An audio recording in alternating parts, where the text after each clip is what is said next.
Hello students, मी सुमित जुनगरी तुमचं आपल्या क्लासमध्ये पुन्हा एकदा स्वागत करतो. तर आज आपण नवीन चॅप्टर सुरू करणार आहोत, reorganisation and reconstruction of company. म्हणजेच काय तर कंपनीचे पुनर्संघटन आणि पुनर्निर्माण.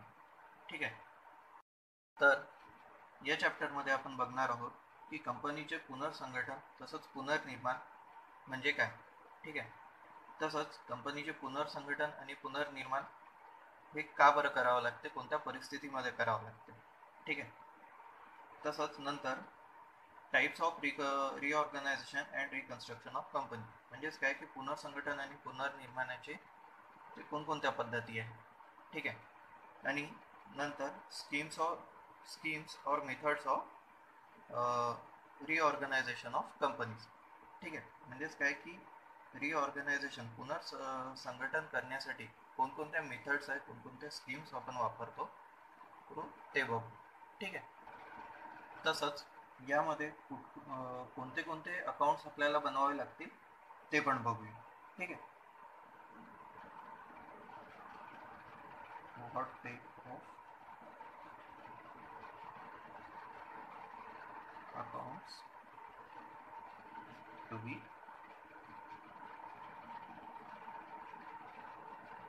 प्रिपेअर. ठीक आहे.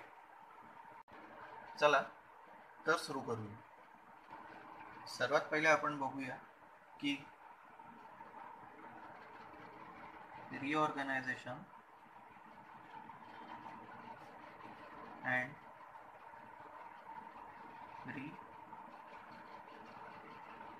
रिकन्स्ट्रक्शन ऑफ कंपनीज म्हणजे काय. ठीक आहे. तर सर्वात पहिले आपण बघूया की रिऑर्गनायझेशन म्हणजे काय. ठीक आहे.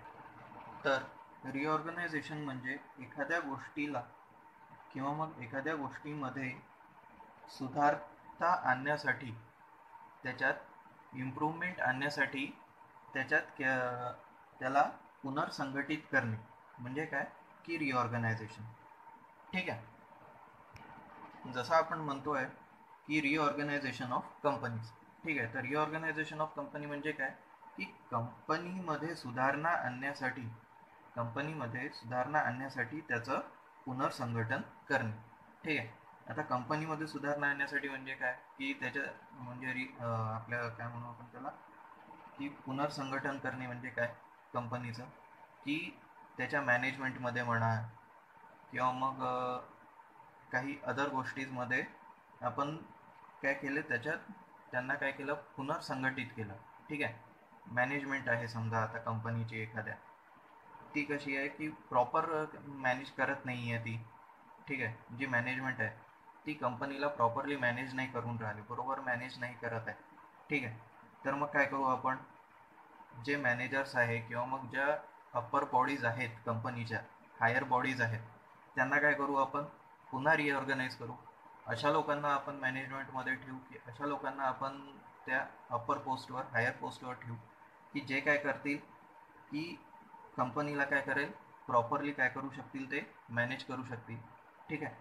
तर त्याला काय म्हणू आपण, त्यांना न काढता, त्या मॅनेजर्सला किंवा मग त्या अप्पर हायर पोस्टवाल्यांना न काढता त्यांना काय करू की त्यांच्या पोस्ट आपण चेंज करू. ठीक आहे. तर त्याला काय म्हणू आपण, त्यांना रिऑर्गनाइज करणे. ठीक आहे. जो ते काम करू शकते त्या व्यक्तीला आपण काय करू, तिथे ठेवू. ठीक आहे. जो ते काम नाही करू शकत, जो तो लायबल नाही आहे, त्याला काय करू आपण दुसऱ्या पोस्टवर टाकू. त्याला काय म्हणतो आपण, रिऑर्गनायझेशन. ठीक आहे. म्हणजेच पुनर्संघटन. ठीक आहे.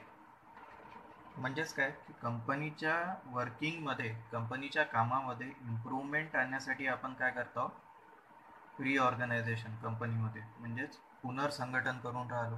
ठीक आहे. तसंच आता रिकन्स्ट्रक्शन म्हणजे काय. ठीक आहे. तर एखाद्या गोष्टीचं पुनर्निर्माण करणे. ठीक आहे. म्हणजे काय की एखादी गोष्ट किंवा मग वस्तू जी ऑलरेडी अस्तित्वात आहे, ठीक आहे, जी ऑलरेडी अस्तित्वात आहे तिच्यामध्ये फेरबदल करून तिचं पुनर्निर्माण करणे म्हणजे काय की रिकन्स्ट्रक्शन. ठीक आहे. तर आता रिकन्स्ट्रक्शन ऑफ कंपनीज. तर रिकन्स्ट्रक्शन ऑफ कंपनी म्हणजे काय की कंपनीचं पुनर्निर्माण. ठीक आहे. तर कंपनीचं पुनर्निर्माण म्हणजे काय की त्याच्या कॅपिटल स्ट्रक्चरमध्ये म्हणजेच काय की भांडवल रचनेमध्ये वगैरे फेरबदल करून त्याची पुनर्रचना करणे. ठीक आहे. त्यालाच काय म्हणू आपण, कंपनीचं रिकन्स्ट्रक्शन म्हणजे काय की कंपनीचं पुनर्निर्माण. ठीक आहे. अशा फक्त नुसतं आपण काय म्हणू की भांडवल रचनेमध्येच नाही तर बाकी काही पण गोष्टी असतात कंपनीजमध्ये. ठीक आहे. त्यांची पण पुनर्निर्माण करणे म्हणजे काय की रिकन्स्ट्रक्शन ऑफ कंपनीज. ठीक आहे. तर आता हे 2 पॉईंट क्लिअर झाले. ठीक आहे. तर आता आपण बघू की कंपनीचं पुनर्संघटन आणि पुनर्निर्माण आपल्याला का बरं करावं लागतं. ठीक आहे. तर हे आपण एक एक्झाम्पल घेऊन समजू. ठीक आहे. आता बघा, समजा एक कंपनी आहे, AB कंपनी. ठीक आहे. तर ही जी कंपनी आहे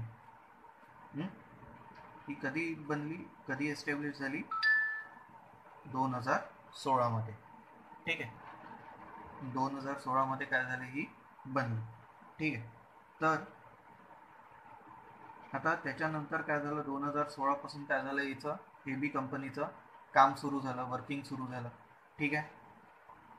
2017, 2018, 2019, 2020. ठीक आहे. ही आली. ठीक आहे. 2016 मध्ये काय झालं, हिला लॉस झाला. ठीक आहे. तसंच मग 2017 मध्ये पण काय झालं, हिला लॉस झाला.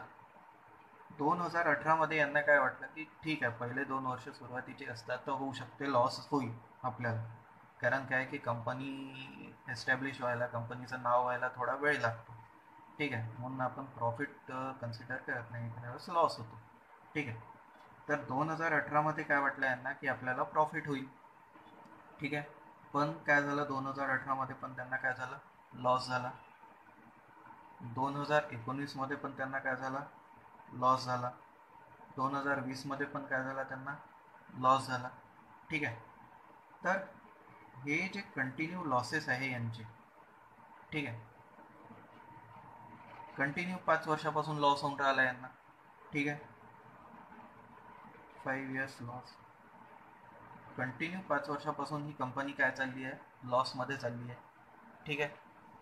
तर कंपनीच्या मॅनेजर्सनी काय विचार केला, तर कंपनीच्या मॅनेजर्सला काय पडलं की विचार पडला की आपलं 5 वर्षापासून कंटिन्यू आपली कंपनी काय चालली आहे, लॉसमध्ये चालली आहे, आपलं वर्किंग बरोबर आहे, सगळं बरोबर आहे, मग कंपनी लॉसमध्ये का बरं चालली आहे.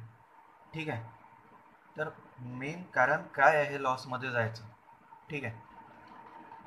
आणि जर असंच चालत राहिलं, आता 5 वर्षाचा लॉस आहे आणि असंच जर सतत चालत राहिलं तर एक दिवस काय येईल, एक वेळ काय येईल, आपल्याला कंपनी काय करावं लागेल, बंद करावं लागेल. बरोबर आहे. कंपनी काय करावं लागेल आपल्याला, डिझॉल्व करावं लागेल, म्हणजे काय की बंद करावं लागेल. ठीक आहे. तर अशी कंपनी बंद करायची वेळ यायला नको, हो की नाही, की एक वेळा आपण कंपनी सुरू केली आणि ती कंटिन्युअस लॉसेसमध्ये चालली आहे आणि काही न करता जर आपल्याला कंपनी बंद करावं लागली तर कसं, हो की नाही. तर असं व्हायला नको, म्हणून मग काय करतात की कंपनी कंटिन्यू लॉसमध्ये आहे, तर कंपनी कंटिन्यू लॉसमध्ये का आहे, ठीक आहे, याचं कारण शोधून त्याच्यामध्ये फेरबदल करून त्याला पुनर्संघटित किंवा मग त्याचं काय करतात, निर्माण करतात. ठीक आहे. मग ते कॅपिटल स्ट्रक्चरमध्ये असो, मॅनेजमेंटमध्ये असो, किंवा मग मशिनरीज आहे, वर्कर्स आहे, या सगळ्या गोष्टींमध्ये किंवा मग या काही गोष्टींमध्ये चेंजेस करून काय करतात की याच्यामध्ये फेरबदल करून मग काय करतात ते कंपनीचं रिऑर्गनायझेशन किंवा मग रिकन्स्ट्रक्शन करतात. ठीक आहे. तर आता आपण बघूया types of reorganization and reconstruction of companies. ठीक आहे. तर याच्यामध्ये 2 टाईप आहे. ठीक आहे. याच्यामध्ये 2 टाईप आहे. पहिला आहे इंटरनल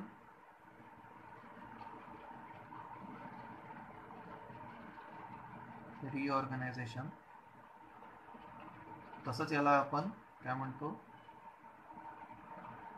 इंटरनल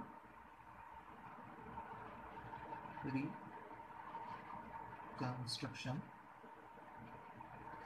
आणि दुसरा आहे एक्सटर्नल रिकन्स्ट्रक्शन. ठीक आहे. म्हणजेच काय की आंतरिक पुनर्निर्माण आणि बाह्य पुनर्निर्माण. ठीक आहे. तर पहिले आपण बघू की इंटरनल रिकन्स्ट्रक्शन किंवा मग रिऑर्गनायझेशन म्हणजे काय. ठीक आहे. तर इंटरनल रिऑर्गनायझेशन और इंटरनल रिकन्स्ट्रक्शन म्हणजेच काय की अंतर्गत पुनर्संघटन किंवा मग पुनर्निर्माण. ठीक आहे. कंपनीचा इंटरनल रिकन्स्ट्रक्शन म्हणा किंवा मग इंटरनल ऑर्गनायझेशन. ठीक आहे. म्हणजेच काय की कंपनीच्या आतल्या आत काय करणे, त्याला पुनर्संघटित किंवा मग त्याचं पुनर्निर्माण करणे. ठीक आहे. आता आतल्या आत म्हणजे काय की कंपनीच्या शेअर कॅपिटलमध्ये झालं, कंपनीच्या मॅनेजमेंटमध्ये झालं, कंपनीच्या ज्या मशिनरीज आहे फॅक्टरीमध्ये त्याच्यामध्ये फेरबदल करणे किंवा मग कंपनीच्या वर्कर्समध्ये, कंपनीच्या स्टाफमध्ये. ठीक आहे. या सगळ्या गोष्टीमध्ये चेंजेस करणे आणि त्यांना त्यांचं पुनर्निर्माण करणे किंवा मग रिबिल्ड करणे त्यांना, म्हणजेच काय की इंटरनल रिकन्स्ट्रक्शन. ठीक आहे. याला आपण काय करू, एका एक्झाम्पल थ्रू समजू. ठीक आहे. मगाशी आपण काय म्हटलं की आपली काय AB कंपनी आहे. ठीक आहे. AB company. ठीक आहे. ही काय होत आहे, सतत 5 वर्षापासून काय लॉसमध्ये चालली आहे. ठीक आहे. तर कंपनीच्या मॅनेजर्सनी काय विचार केला की आपली कंपनी सतत लॉसमध्ये चालली आहे. ठीक आहे. तर याच्यामुळे आपल्याला काय करावं लागेल, एखाद दिवशी काय करावं लागेल, कंपनी डिसॉल्व करावं लागेल. म्हणजे काय की कंपनी बंद करावं लागेल. ठीक आहे. आणि असं व्हायला नको म्हणून मग काय करू आपण, हा जो 5 इयर्स लॉस आहे. ठीक आहे.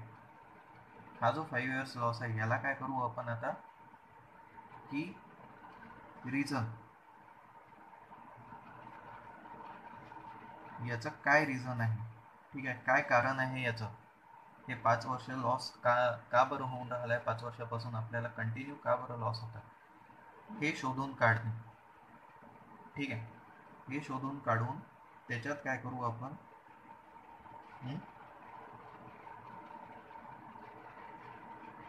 रिबिल्ड म्हणजे काय की किंवा मग काय करू त्याच्यात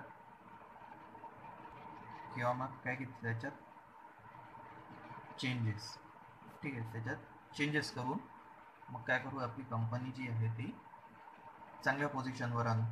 ठीक आहे. तर हे जे 5 इयर्स लॉस आहे हे का बरं होऊन राहिले, तर याच्यासाठी मग काय केलं, कंपनीचे जे मॅनेजर्स आहेत त्यांनी काय केलं की एक्सपर्ट्स जे असतात, एक्सपर्ट्सची काय केली, ॲडवाईस घेतली. ठीक आहे.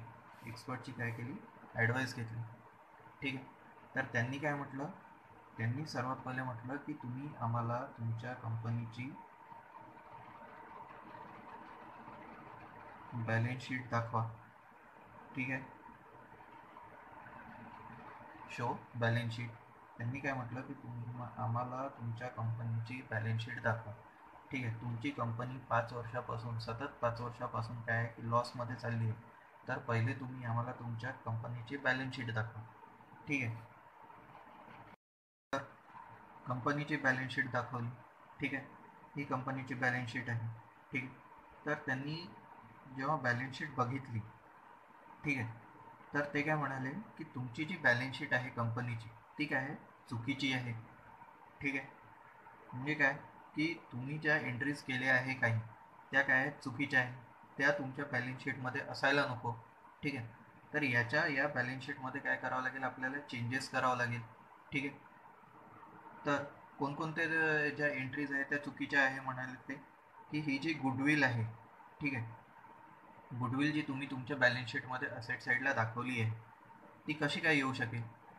तुमची जेव्हा कंपनी एस्टॅब्लिश झाली तेव्हापासून कंटिन्युअसली लॉसमध्ये चालली आहे, तर तुमच्या कंपनीची गुडविल कशी काय क्रिएट होऊ शकते. गुडविल म्हणजे काय की कंपनीचं नाव, ठीक आहे, मार्केटमध्ये असलेलं कंपनीचं नाव म्हणजे काय की गुडविल, ठीक आहे. तर तुमची कंपनी जर सतत लॉसमध्ये चालली आहे तर तुमच्या कंपनीची गुडविल कशी काय येणार, ठीक आहे. तर तुम्हाला ही जी गुडविल आहे ही काय करावं लागेल, काढावं लागेल या बॅलन्स शीटमधून, ठीक आहे. तसंच काय केलं, त्यांना लक्षात आलं की ही जी असेट्स आहे कंपनीच्या, ठीक आहे, या ज्या असेट्स आहेत यांना काय केलं आहे त्यांनी, जे कंपनीचे जे अकाउंटंट्स आहे म्हणा, ठीक आहे, तर त्यांनी काय केलं की डेप्रिसिएशनच नाही केलं. ज्या असेट्स आहेत त्याच्यावर काय करतो आपण, डेप्रिसिएशन लावतो, ठीक आहे. पण या ज्या बॅलन्स शीटमध्ये शो होऊन राहिले आहे ही जी असेट आहे ही काय आहे की याच्यावर डेप्रिसिएशनच चार्ज नाही केला आहे, ठीक आहे. याच्यावर जर डेप्रिसिएशनच चार्ज नाही केला आहे तर काय की याची जी व्हॅल्यू आहे सध्याच्या कंडिशनमध्ये, आता 5 वर्षानंतर जी व्हॅल्यू आहे ती व्हॅल्यू कळेल का, लक्षातच नाही येणार, ठीक आहे. म्हणजे हे काय की हे पण चुकीचं आहे, ठीक आहे. तसंच की प्रॉफिट अँड लॉस जो आहे हा पण नको आहे, ठीक आहे. हा डेबिट असेट साईडला नको आहे, डेबिट साईडला नको आहे, ठीक आहे. तर हा पण आपल्याला काय करावं लागेल, कमी करावं लागेल, काढावं लागेल. अशा प्रकारे मग काय की या बॅलन्स शीटमध्ये चेंजेस करून, ठीक आहे. तसंच मग काय की चेंजेस केल्यानंतर जे काही व्हॅल्युएशन येईल ते काय होईल की आपल्या कंपनीचं काय होईल, ट्रू अँड फेअर व्हॅल्युएशन राहील, ठीक आहे. आता या बॅलन्स शीटमधनं काय दिसत आहे की या बॅलन्स शीटमधनं आता कंटिन्यू कंपनी 5 वर्षापासून लॉसमध्ये आहे. तर आपल्याला मला सांगा या बॅलन्स शीटवरून कळेल का, जिथे गुडविल आहे, फिक्स्ड असेट डेप्रिसिएट नाही केले आहे, हां, की या कंपनीचे ट्रू अँड फेअर व्हॅल्यू काय आहे. बॅलन्स शीट आपण काय बरं बनवतो, बॅलन्स शीट हे काय आहे, बॅलन्स शीट एक असं स्टेटमेंट आहे की ज्याच्यावरून आपल्याला कळते की कंपनीची ट्रू अँड फेअर व्हॅल्यू काय आहे, कंपनी सध्याच्या कंडिशनमध्ये कुठे स्टँड करते, हो की नाही. तर या बॅलन्स शीटवरून आपल्याला कळणार आहे का, नाही. तर या बॅलन्स शीटमध्ये फेरबदल करणे, या बॅलन्स शीटला रिकन्स्ट्रक्ट करणे, ठीक आहे, म्हणजेच काय की इंटरनल रिकन्स्ट्रक्शन, ठीक आहे. आता आलं लक्षात रिकन्स्ट्रक्शन म्हणजे काय. तर आता आपण नेक्स्ट बघू की कंपनीचं रिकन्स्ट्रक्शन किंवा मग रिऑर्गनायझेशन करण्यासाठी कोणकोणत्या स्कीम्स आपण, कोणकोणत्या मेथड्स आपण वापरतो, ठीक आहे. तर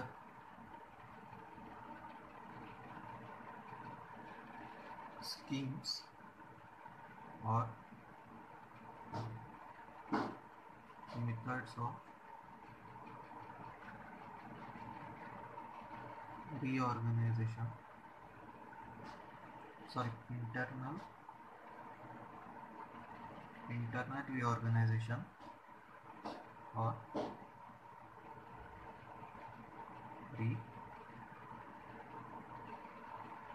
reconstruction, ठीक आहे. तर सर्वात पहिली स्कीम आहे किंवा मग मेथड आहे रिडक्शन ऑफ शेअर कॅपिटल, ठीक आहे. Reduction of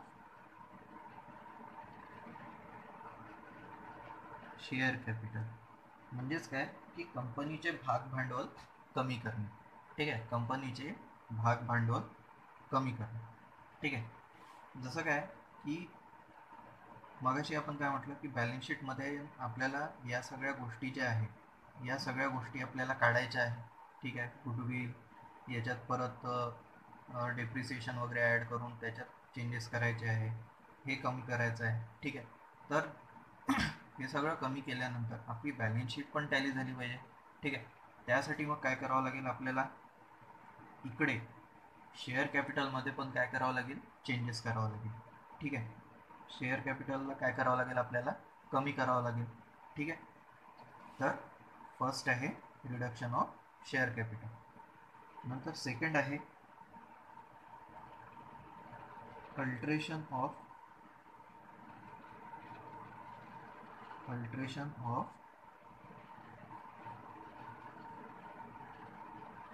share capital. ठीक आहे. अल्ट्रेशन ऑफ शेअर कॅपिटल म्हणजे काय, की जसं आपण इथे म्हटलं की रिडक्शन ऑफ शेअर कॅपिटल. ठीक आहे. म्हणजे भाग भांडवलात काय करू आपण, कपात करू, कमी करू भाग भांडवल. ठीक आहे. तसंच अल्ट्रेशन ऑफ शेअर कॅपिटलमध्ये काय करतो आपण, की शेअरची जी क्वांटिटी आहे ती कमी करू, किंवा मग शेअरची जी प्राइस आहे ती कमी करू. ठीक आहे. नंतर तिसरं आहे reduction of claim of debenture holders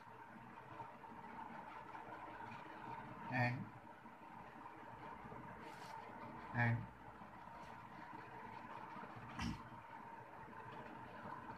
creditors with share capital. ठीक आहे. म्हणजे काय, की जे डिबेंचर होल्डर्स आणि क्रेडिटर्स आहे आपल्या कंपनीचे, ठीक आहे, त्यांना पण आपल्याला काय करावं लागते, पैसा द्यावा लागतो. हो की नाही. त्यांच्याकडून काय केलं आहे आपण, लोन घेतला आहे, उधारीवर माल घेतला आहे. ठीक आहे. तर त्याला आपल्याला काय करावं लागते, पेमेंट करावं लागेल. हो की नाही. तर जर आपली कंपनी 5-6 वर्षापासून जर कंटिन्यू लॉसमध्ये चालली आहे, तर आपल्याकडेच पैसा येऊन नाही राहिला आहे, आपलाच प्रॉफिट नाही होऊन राहिला आहे. ठीक आहे. तर आपल्याजवळ पैसा राहणार आहे का, जर आपलं प्रॉफिटच नाही होता, 5 वर्षापासून आपण लॉसमध्येच चाललो आहोत, तर आपला पैसा येणार आहे का आपल्याजवळ. कंपनीचं मेन इन्कम काय आहे, प्रॉफिट. हो की नाही. जर प्रॉफिट येईल आपल्याला, तरच आपण काय करू, पुढच्याला पैसा देऊ. हो की नाही. जर आपल्याजवळच पैसे नाही येऊन राहिले, तर आपण पैसे देऊ शकणार का पुढच्याला, नाही. तर अशा परिस्थितीमध्ये काय, की ही जी तिसरी स्कीम आहे, ही जी तिसरी मेथड आहे, म्हणजे काय, की डिबेंचर होल्डर्स आणि क्रेडिटर्सच्या क्लेममध्ये रिडक्शन करणे. म्हणजे काय, की त्यांना काय, की रिक्वेस्ट करावं लागेल आपल्याला. ठीक आहे. त्यांना काय करावं लागेल, की रिक्वेस्ट करावं लागेल, की तुम्ही तुमचा जो पूर्ण क्लेम आहे, तुमच्याकडून जेवढे आम्ही पैसे घेतले आहे, ठीक आहे, समजा आता जसं आपण 10 लाख घेतले. ठीक आहे. 10 लाख काय केलं आपण, लोन घेतला आहे. ठीक आहे. लोन आहे. ठीक आहे. 10 लाख काय आपल्यावर लोन आहे. ठीक आहे. ते आपल्याला क्रेडिटर्स आणि डिबेंचर होल्डर्सला द्यायचे आहे. ठीक आहे. पण आपल्याजवळ आता सध्या पैसेच नाही. हो की. तर मला सांगा, की आपण मग काय करू. त्यांना काय करावं लागेल, मग आपल्याला रिक्वेस्ट करावं लागेल, की हे जे 10 लाख आहे, हे आम्ही पूर्ण तुम्हाला परत नाही करू शकतो. ठीक आहे. तर याच्यातला काही पर्सेंटेज तुम्ही काय करा, सोडा. म्हणजे तेवढा आम्हाला रिलॅक्सेशन द्या. ठीक आहे. म्हणजे जसं आता आम्ही तुम्हाला काय करू, मग 6 लाखच काय करू, आम्हाला आम्ही तुम्हाला काय करू, पेमेंट करू. किंवा मग 7 लाखच काय करू, आम्ही तुम्हाला पेमेंट करू शकतो. ठीक आहे. तर बाकीचे जे उरलेले 4 किंवा 3 लाख आहे, ते काय करा, तुम्ही सोडून द्या. ठीक आहे. तर आता याच्यासाठी काय काय होणार, याच्यासाठी क्रेडिटर्स किंवा डिबेंचर होल्डर्स रेडी होतील का, नाही. कोणी पण आपला पैसा सोडायला काय होतं, तयार नसते. पण काय होते, की जर आता मला सांगा, जर कंपनी बंद झाली, पूर्ण कंपनी बंद झाली, तर जो मिळणारा पैसा आहे 6 किंवा 7 लाख, तो पण नाही मिळणार. हो की नाही. तर अशा वेळेस क्रेडिटर्स पण काय करतात, की थोडासा जो पैसा आहे तो लॉस झाला म्हणून सोडतात, आणि तो बाकीचा आहे तो काय करतात, घेतात. ठीक आहे. तर अशा प्रकारे ही थर्ड मेथड. ठीक आहे. तर नेक्स्ट लेक्चरमध्ये आपण या तिन्ही मेथड एक एक करून बघूया. ठीक आहे. आणि यांच्यावर प्रॉब्लेम्स बघू. ठीक. थँक्यू.